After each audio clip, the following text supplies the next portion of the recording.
so many years. And for all the time that I have associated with this church, it has been pleasurable in so many ways and dimensions. I was contemplating on whether to start with the Thanksgiving part of it or conclude with it. But anyway, either way, it still conveys the message or what's intended to be communicated. In 2005, when my family moved into the Chicago area, round 2, because phase 1 stretched between 1980, well, started 87, actually through 95. That was phase 1 of our Chicago experience. Phase 2 started 2005, actually 10 years after phase 1. My wife and the children moved in here, and I was still back in Nigeria, rounding up things after 10 years of part of my pastoral journey out there. This church was the receiving point. This church was instrumental in the transition that my family went through while I was not around. And I joined about 6, 7 months later, after I had rounded up things back in Nigeria. And since then, I joined the bandwagon of sweet fellowship and encouragement and nurture. And that stretched for another 10 years, 9 of which I was the lead pastor in the church here. And you see, that goes to part of the testimony of what God has done, and that's the fact that the Banghort family, headed by Reverend Sandy Banghort, pioneered the plant of this church. And in 2006, he graciously, lovingly, humbly handed over the pastoral work of the church to me. Well, yes, I came on posting from the ECWA denomination, but I could have been posted anywhere else. I could have been sent anywhere by the DCC to go and work. But he chose to relinquish that position of being the pastor of the church and focused on other things that God had laid on his heart. For me, that was a very powerful message, knowing that he was still there to provide every support and encouragement needed for the success of the work, particularly for my transition into that situation as the then leader of the DCC. So for me, it was a transforming experience, knowing what pastors do and deal with when they have to trade positions or give up what they have for others. Most of whom would not comfortably, lovingly do that because of the fact of there is power in that position, because you say it and no one would have to stand on the pulpit to discount you. They will meet you outside there and say what they want to say. But you see, the pulpit is a power base. Because while I speak here, none of you has the right of challenging me. You can do that when I step off from here and face me, but while I'm here, I'm in charge. I'm the authority. So anyway, it was a beautiful transition for us to get to do that. And that lasted for through until the end of 2015. At the end of 2015, I was transferred back to Nigeria. And he graciously stepped back in to fill in the gap and continued from that point to this point. So when you talk about the 27 years of the history of this church, it's segmented into 3 major segments. The first phase of the transition, where Reverend Barnhart headed the church, the middle segment where I headed the church, and the present segment where Reverend Barnhart is continuing from where. So you can see how the partnership has been beautifully woven over the 27 years. And people ask the question, what do you have to show for 27 years? And I say, not in numbers, but in impact. The church is not celebrating 1,000 members or 500 members or 300 members. The church is celebrating impacted individual lives, most of whom are not here today. Because of everybody that has passed through the church and been impacted by the church, who are to be here today, we will have no space to take them. And that is where the anniversary, the celebration, the reflection about what it has meant for this church 27 years lies. And that becomes the reason for us to strive, to look forward to what next is God going to be doing. Because as it is right now, the passion with which this church has labored over the years, the commitments this church has made over the years, the efforts this church has made over the years to reach out into the community in different ways and forms has left sweet taste in the mouths of so many. And yet, we know also there is still a lot more that would need to be done. And so, all of the testimonies that were shared are vignettes of the bigger picture of what God has been doing in the life of this church. And I bet you that if not because Dr. Auta said he's been directed to limit testimonies to 1 minute, we could stay the rest of this afternoon here if people would tell their real stories, their longer stories of who God has been to them and what this community of faith has been. We would have a lot more going forth. And I bet you that it will be a celebration of the awesome work of God.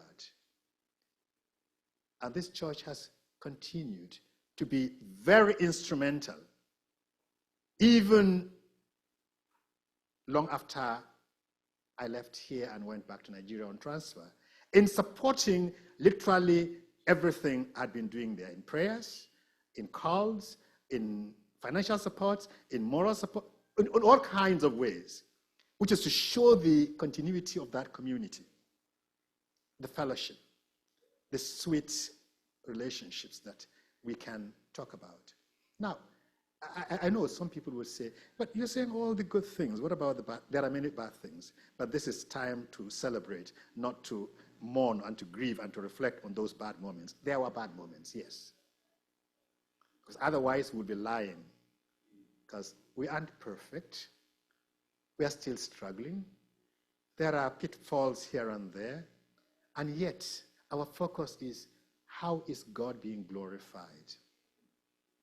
How can we move in that direction? And that's what brings us to the text for our consideration this morning as we continue reflecting on the journey so far. The text given to me is Psalm 9, verses 1 and 2. And this psalm elicited something. I was thinking of how best would I portray what the psalmist does here. And I thought of so many options.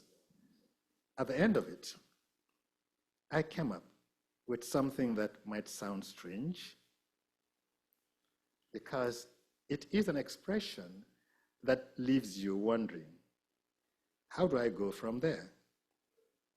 And therefore, I'm going to read the psalm using 3 variant texts. That is the NIV, the NASV, and the LIT. NLT, sorry. The NIV says, I will give thanks to you, Lord, with all my heart. I will tell of all your wonderful deeds. I will be glad, I rejoice in you. I will sing the praises of your name, O Most High. The NASB, that's the New American Standard Bible, says, I will give thanks to the Lord with all my heart. I will tell of all your wonders. I will rejoice and be jubilant in you. I will sing praise to your name, O Most High. And then the New Living Translation says, I will praise you, Lord, with all my heart. I will tell of all the marvelous things you have done. I will be filled with joy because of you. I will sing praises to your name, O Most High. Interestingly, I have another version here that is not very common with most people. It's called the Easy to Read version. The Easy to Read version says, I'll praise you, Lord, with all my heart. I'll tell about the wonderful things you have done. You make me happy, so I will rejoice in you, God Most High. I praise your name. Something very common and straightforward is what stands out and gave me the courage to say, I'm titling this brief exhortation, What Will You? What will you? The next thing that comes to mind is, what will you what? Well, there was a conversation between two sets of people. The other one was the issue of, the one approached the other and said,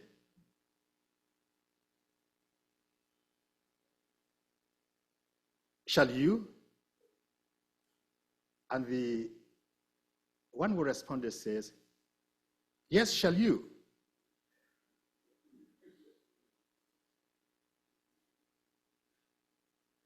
And the second set of conversation is another set of two people. The one said, will you? And the respondent says, yes, I will. And then the person spoke back again and said to him, what will you? And then that other person said, what you will. Okay, now you get it. The issue is, what will you? The psalmist tells us what he will.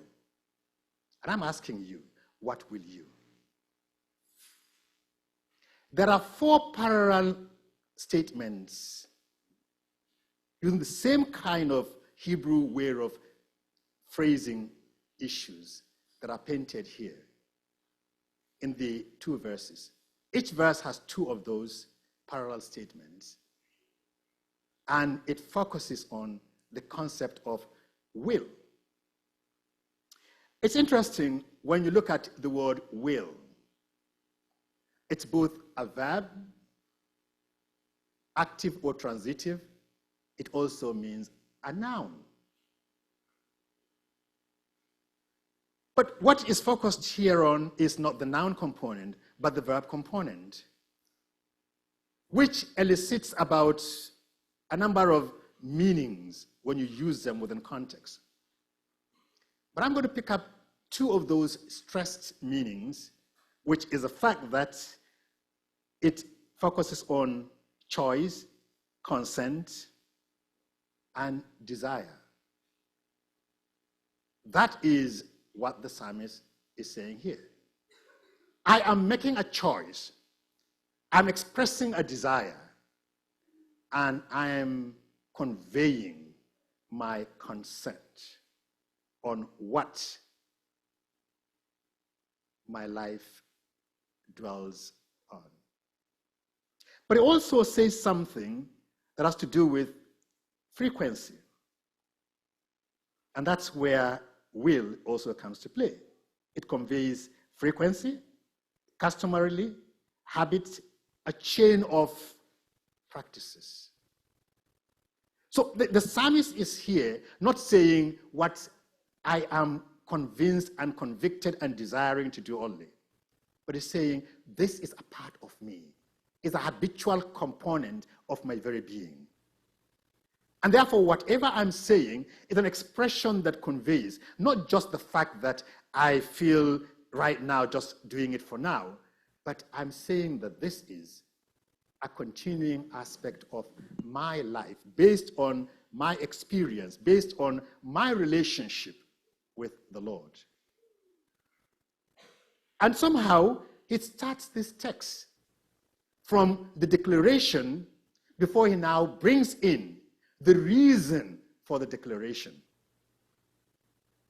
When it says, I will, he's saying, I am committing myself, not just now, but continually committing myself to this.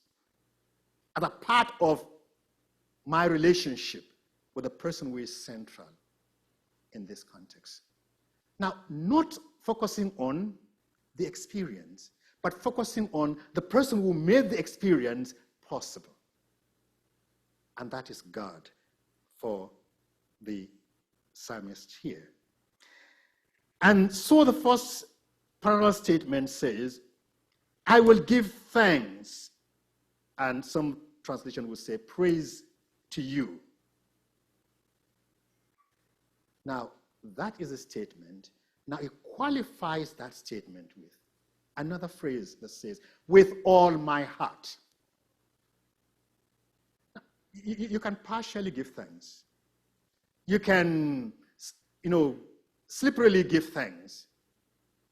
You can just pretend to be giving thanks and not really meaning you are giving thanks. Thanks, but no thank you. That's all right. Forget it. I mean, okay, thank you. That's all right. Just let's leave it at that. Let's part. But the psalmist is saying, no. My thanksgiving is not just a lip thing. It's not something that is casual. It's not something that is just meant to, let's part. Let's just part, probably in peace. Just to appease you. He's saying, no. I am giving thanks with all my heart. He repeats the same phrase in chapter, or in Psalm 138, verse 1. Thanking God with all my heart. Now, for somebody to say, I thank you with all my heart, you must have meant so much to that person. You must have impacted the life of that person so deeply. As they call it, indelible impact on the life of that person. Cannot be erased. It's a lasting impact. One that would always be remembered. And the psalmist, as I said earlier on, did not give the reasons. He expresses the feeling, the engagement, the encounter. When you move on further from verse 3 of this text, then he begins to spell out why he feels that impacted. But the overall picture is the fact that the psalmist was reflecting on the journey of his life. Remember, this is a Psalm of David. And for those of you that know the story of David, you know how he went through life. At one point in time, David had to play foolish, play mad person. And you see, sometimes we wonder, David was a person who was always consulting with God to find out, God, should I do this? Should I not do this? And I've always wondered, did David really consult God? And God said, pretend to be a mad person so as to escape the situation. Because God is able to deliver David. He's delivered him. from all kinds of situations. But this one moment, David played this game on this king, and that was his escape route. And we didn't hear anywhere or find anywhere that God said, David, you distrusted me. So for me, it gives me the feeling that God must have given his approval. And that tells us how intricate our relationship with God could be. We can never box him. We cannot fix him. We cannot confine him. We cannot limit him. He is the one who puts the boundaries around us, not we putting boundaries around him. So David had so much going for himself that he knew that he owes everything as far as the worthiness of his life is to God. And like we would always say with Paul, David could have said the same thing. The life I live is no longer mine but yours, because you paid a price for it, and therefore I leave it for you. I owe my whole life to you. You know, Paul made that comment regarding Philemon when he wrote him and said, now I'll pay the debt of Onesimus, but remember, you owe your life even to me. Now, Paul was not playing God. He was saying the determination of the gospel that came to you and made you become a child of God, changing from the child of wrath to the child of God, you owe it to the fact that I brought the gospel to you. That's simply what Paul was trying to say there. But you see, it's the concept that David understood very well, much earlier. In fact, if you go to 1 Chronicles 29 and you read his prayer there, when he offered all that they offered for the temple building in preparation for Solomon's work, David was so profound. He's saying, plus us, plus everything, plus what we have given. I mean, there's nothing we are giving to you that is ours. In any case, we got it from you. We are just giving it back to you. So our lives are completely yours. And David is saying here, you know what, God? I owe you my whole heart in gratitude. And that raises a question. In addition to the salvation that we all have, and the fact that we are indebted eternally to God for that, can you think of some other things in your life that God has stepped in and done for you that would make you make this kind of statement that David made? I praise you. I give thanks to you with all my heart. David was not talking about salvation here. He was talking about his other continuing experience, because he already had a relationship with God at that point. David was saying, I have no reservations. The powers of my mind, my soul, my strength, and my everything, I owe it to you. No wonder when the Israelites were confronted with getting into the land of Canaan, they were reminded of this truth. In Deuteronomy 8, God reminded them through Moses that don't take pride in whatever accomplishments you are going to achieve there, because it's God alone that gives you the ability, the power, and whatever it would take for you to do all of those things. And therefore, the credit does not go to you, but to God. And that's why we are called upon. Love the Lord your God with all your heart, with all your might, with all your strength, with all your soul, with all your everything. In fact, all the heart covers all of it. Is there something like that in your life journey that you can reflect on and think of and say, yes, Lord, I owe it to you. And I will love you, and I will thank you, and I will praise you with all my heart, because I owe the best of who I am to you. And that's exactly what David is saying here. When we sit here and reflect on our life journeys, I'm sure at some point in time we will recall who the Lord has been and what he was at that moment for us.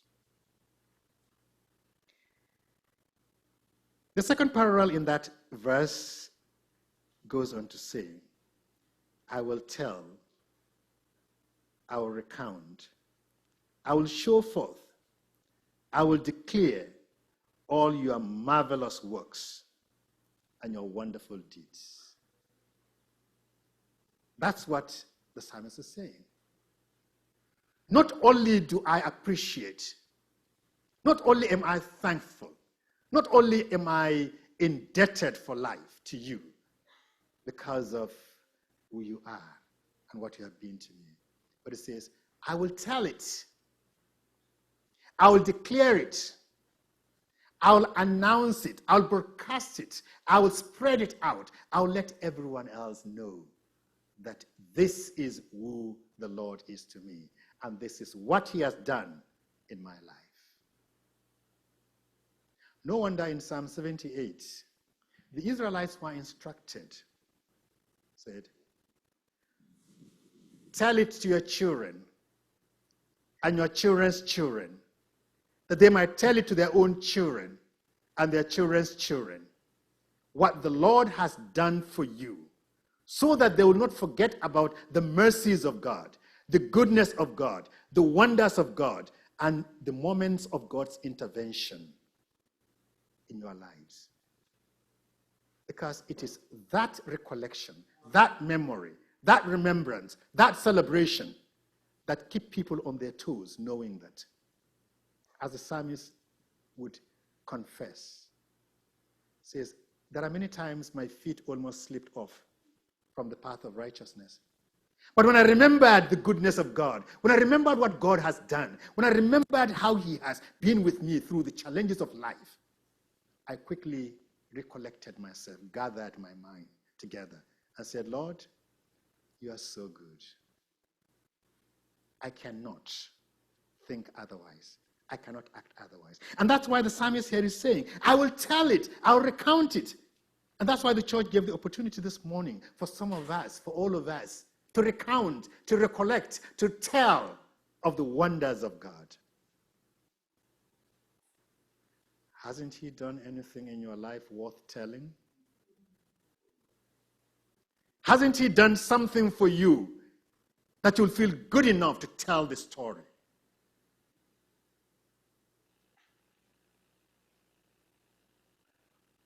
As the songwriter said, this is my story, this is my song, praising my Savior all the day long.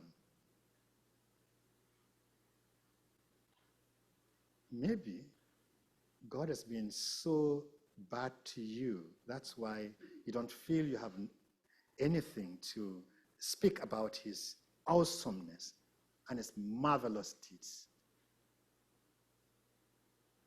You see, some of us are not very good at putting down our experience and encounters, writing memos about how God has been at work in our lives. But there are some people that are very detailed about that. When you read their memoirs, when you read their entries, you find how they encounter God at every turn, every corner, every moment. And you begin to wonder, are these different from me? Or is God not dealing with me as positively disposed as he's dealing with them? The question I ask then is, what is the level of your sensitivity to what God is doing around you? How responsive are you? How sensitive are you?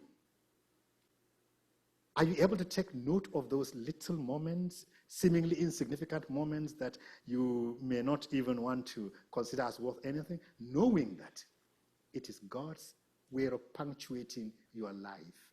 Sometimes it's a colon, sometimes a semicolon, sometimes a comma, sometimes it's, you may put a full stop and say, it stops here. Don't go beyond that. And oftentimes we don't see the finger of God at work there. But God is instrumental in all of that. And that informs why the psalmist says, I will tell it, I will recount it, I will show forth, I will declare all your marvelous works and wonderful deeds. For David, it was obvious. So obvious that he went on and on telling of how his enemies have been confounded by God. How God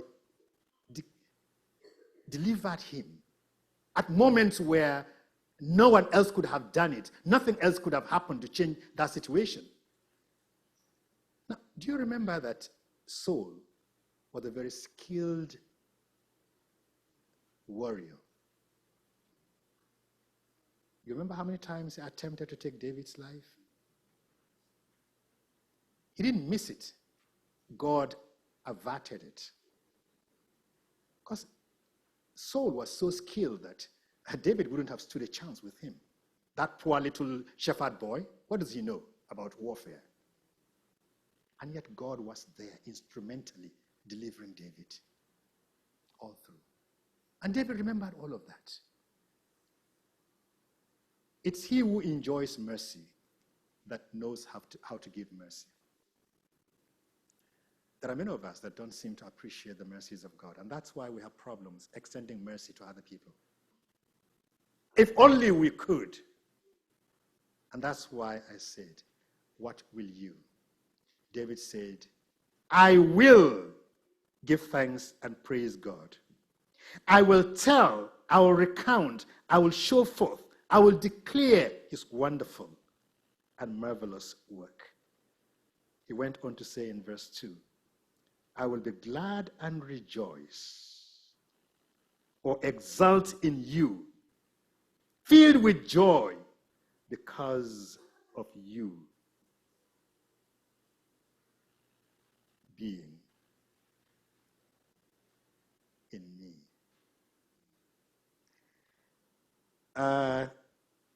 It's interesting that what David said was reflected on by Isaiah in Isaiah 9, verse 3. When it talks about the joy that would come to the people of God, like the joy, he said, like the joy of a harvest celebration, like the joy of those who have gone to a battle, won a battle, and were distributing the booty. That brought to mind what Sisera's mother discussed with the wife when the mother was saying, he has not come back yet. What could be happening? And the wife was, oh no, don't worry. They are celebrating. They are rejoicing. They are distributing the booty. They are just enjoying themselves there. Maybe Sisera has multiples of it. Just wait. We are going to have a celebration. It's usually a celebrative moment. And David is saying, I am committed to this. I am devoted to this. I am giving myself to celebrating the goodness and the mercies of God. Have you forgotten what happened when they were moving the ark? And David, the David that he is, lifted his hands up, sang the praise of God, danced to the glory of God. And there was Michal saying something different about his celebration. Said, oh, the king of Israel has made fun of himself before the maidens of Israel. And David came and said, you don't even know what it is you are saying, because my God is worth anything and everything that I can offer. Dancing is the least I can do, but it's just one way of expressing my joy, my gratitude, my happiness in respect of who he has been to me and what he has done for me. A poor shepherd boy, picked up from nowhere and nothing, and made that. And the psalmist continues to say that this is the portion of the righteous. The righteous are supposed to jubilate and rejoice and celebrate the Lord. In Psalm 32 and verse 11, and equally Psalm 68 and verse 3, the psalmist reiterates this, and in fact several other passages. The psalmist had so many places where he talks about being glad and rejoicing and celebrating the goodness of God. Close to about 60 verses in Scripture puts together the concept of being glad and rejoicing. to show that it is supposed to be coming forth from the children of God. There's no such thing as rigid, still, frozen Christian life. No. Hey, Grandma, say hallelujah. Yeah. Because that is what our God expects of us. So when Reverend Bonghot was saying, Grandma, we miss your dance and this thing, he didn't know Grandma was on her way coming. She's right here now, and she's going to do some of that before she leaves. So, the truth of it is, we celebrate, we rejoice, and, just giving as the Lord leads us. Now, sometimes we do some of those things, and we don't even know where the borders are. Now, if it is truly done in the Spirit, fine. But I remember there are contexts where some of those things are done in the flesh. I think I shared here one time about one experience I had while I was in Gusau, and we had this praise singing service, and the dancing by the church band and the youth got to the point where some of them were doing something they call snake dance.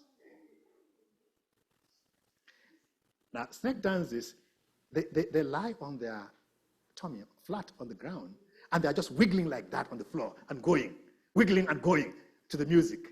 They said it's snake dance. I said, okay, well, at one point in time, I wanted to test the veracity of some of the things that were done, and I said, okay, I want two of you to come over and do something for me. And I asked that the music be played, and I said, okay, you dance to this music to the glory of God. And the person went ahead and did that. And after he's done that, I said, okay, let's play the same music. And you dance to this music the way the world would do it. And then I asked the congregation, tell me what the difference is. So sometimes we need that level of sensitivity, because sometimes we allow ourselves to be the focus. When whatever we do make people focus on us rather than the person for whom we are doing it, then that misses the mark. But when whatever we do turn people, focus people, move people towards the ultimate goal, the ultimate source, the person who is supposed to receive that praise, that worship, and that adoration, then obviously we will be together in the Spirit. Because then God is the central point. And that's why one commentator said, the psalmist was going beyond the act that made him respond to the source of that act, making God the reference point, not the protection he has received, not the provision he has received, not the good health he has received, not the blessing he has received, but the God who is the source of it. He is the one to whom we address ourselves and present ourselves. And that's why he concludes with the fourth parallel by saying, I will sing praise to your name, O Most High. I will sing praise to your name, O God Most High. If there's any praise to offer, the Most High, you can't find anybody higher than the Most High. Semantically, it's not going to work. Because if it is the most, then there is nothing above the most. If it is the best, there's nothing above the best. If it is the highest, then there's nothing above the highest. And so God becomes the ultimate. That's what the psalmist is saying. I am positioned. I am in a place where nothing else is of relevance. Nothing else is of significance. Nothing else will detract me or become the recipient of my praise and my worship and my thanksgiving. Because the one and only person is my creator. God, who is the source of Every good thing in my life is the one deserving of my praise. And I will sing praise to your name. Whose praise are you singing? We have lots of sycophants today who are singing the praise of people. I remember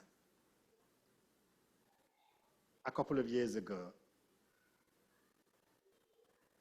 an incident that took place in a political setting where women fellowship members came to the rally and were singing to the praise of a politician using biblical songs, supposedly biblical songs. Before we were deceived, we didn't know that you are the right person. It's you alone. Well, he who pays the piper dictates the tune. They were well greased to do that. But after that, then what next? Because that is a short circuit to the reality of what our life is.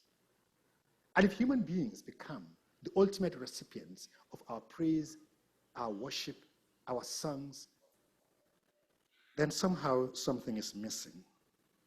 And we need to retrace our steps. The psalmist said, I will, 4 times here. And I'm sure, as we all sit here, and I ask the question, what will you? We should be able to say, I will, and state what you will. And I'm sure it will be more than 4 things, because God has done numerous things in your life. God has stepped and intervened in your life in ways that, if the story were to be told, it would take long to recount. And so I want to leave us with this challenge of, what will you? What will I? What will we as a church testify of for the 27 years? I shared some part of that right from the beginning, but I know there's a lot more, much more that we can recount of what we will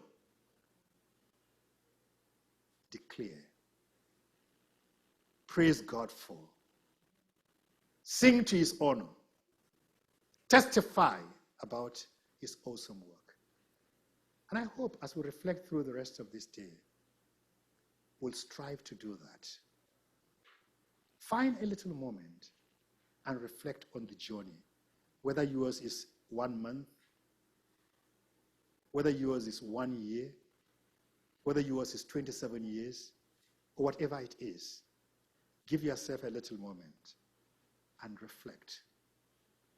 And what will you? I hope and I pray that you'll find good reason to say, I will, and complete the rest of it.